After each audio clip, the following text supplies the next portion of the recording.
Baik Pak, ada pertanyaan lain. Gimana jika seorang yang Kristen awalnya, kemudian dia berpindah agama. Nah, kemudian akhirnya apakah dia masih mendapatkan keselamatannya itu? Atau mungkin dia justru bukan seorang Kristen atau gimana Pak? Ya, itu pertanyaan yang selalu muncul di mana-mana. Apakah dia kehilangan keselamatan? Logika dulu, logika. Logikanya pada saat dia itu tidak percaya Yesus, dia kehilangan keselamatan. Karena tadi dia percaya, maka dia dapat keselamatan. Sekarang dia pindah agama. Pertanyaannya adalah, dia meninggalkan Yesus ataukah meninggalkan agama Kristen? Jadi itu. Andai kata dia meninggalkan agama Kristen dan biasanya diikuti dengan aku tidak percaya Yesus, otomatis aku percaya kepada Tuhan di agama yang baru. Kita harus mengingat bahwa orang yang sudah menjadi milik Yesus itu tidak gampang-gampang hilang. Saya cuma mengatakan pakai kata sedikit netral, tidak gampang-gampang hilang. Karena kalau dia sudah menjadi milik Tuhan, tadi apa? Dimeteraikan dengan Roh Kudus. Dan coba buka Yohanes 10 ayat yang ke-28 dan 29. Yohanes 10, 28, 29. Aku memberikan hidup yang kekal pada mereka dan mereka pasti tidak akan binasa sampai selama-lamanya. Dan seorang pun tidak akan merebut mereka dari tanganku. Bapakku yang memberikan mereka padaku lebih besar daripada siapapun. Dan seorang pun tidak dapat merebut mereka dari tangan Bapa. Aku dan Bapa adalah satu. Jadi yang sudah menjadi milik Kristus distempel dengan Roh Kudus, dipegang Bapa, dipegang Yesus. Aku dan Bapa satu. Jadi tidak akan gampang-gampang. Loh tapi faktanya dia tidak ke gereja lagi, dia beriman lain. Iya, tapi tetap dia milik Tuhan. Apakah dia akan kembali?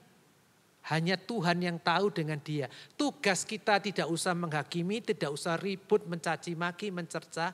Kita cuma mengingatkan dia.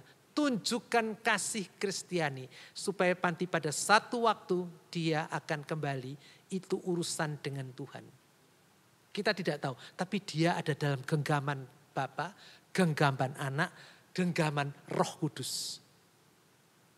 Kita pikir aja secara logika, hilang enggak ya? Mestinya enggak bisa. Ya itu. Cuma kita terlalu cepat menghakimi itu. Dia hilang pasti. Enggak, belum tentu. Suatu saat dia mungkin bertobat kembali atau dia sudah kembali tapi dia tetap mempertahankan bentuk luarnya dengan kepercayaan yang dia pegang sekarang. Tapi dalamnya dia tetap kepada Kristus. Kita tidak tahu. Yang tahu cuma dia dengan Bapa. Ada yang mengatakan lagi, atau sampai orang itu mati. Dia tetap dalam sana. Siapa tahu menjelang kematiannya. Dia berkata, Yesus ampuni aku kembali padamu. Tidak ada seorang pun yang tahu. Maka sedikit catatan bagi kita yang menjumpai keluarga kita yang katanya koma, tidak sadar. Ya. Mungkin dia belum percaya Yesus atau gimana hidupnya tidak benar.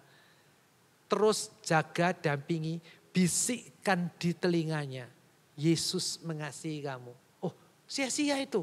Dia tidak dengar. Jangan ngomong tidak dengar. Dia dengar tapi dia tidak bisa menjawab. Sampaikan. Bicaralah. Ya. Biarkan nanti dia akan tidak tahu caranya apa. Caranya Tuhan bagaimana supaya dia nanti bisa berkata. Beberapa hamba Tuhan punya pengalaman. Maukah engkau percaya Tuhan Yesus? Merem, tidur orangnya koma. Tiba-tiba melek. Bisa mantuk, merem lagi game. Orang itu bisa mendengar, tapi dia tidak bisa bereaksi. Kalau boleh saya cerita pengalaman saya pernah mendoakan seorang ibu. Itu permintaan anak-anaknya.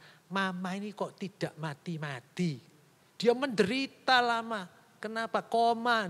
Ya, terus kemudian saya mendoakan biasa. Lalu kemudian saya berkata kepada anak-anaknya. Kalau malam ini Tuhan Yesus jemput mamamu, siap enggak engkau? Beberapa anaknya, 1, 2, 3, kami rela, kami siap daripada mama menderita. Tapi yang kecil berkata, kami aku enggak kepingin ditinggal, masih butuh dia. Tapi kalau memang harus begitu, saya siap. Lalu saya bisikkan di telinga ibu yang tidur enggak sadar itu. Anak-anakmu siap, kalau Tuhan panggil engkau, anakmu siap untuk ditinggalkan engkau. Tiba-tiba air mata ngalir. Air matanya mengalir, sebentar lagi mati. Berangkat. Jadi rupanya ya ini adalah unik lagi ya. Ada orang tuh mau mati tapi dia enggak mati-mati. Karena ada beban tertentu.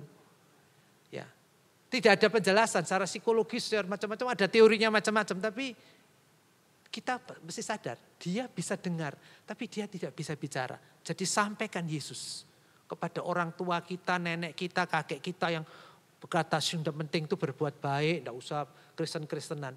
Bicaralah pada saat-saat terakhir. Siapa tahu di saat terakhir berkat Tuhan yang terakhir masuk dalam dirinya.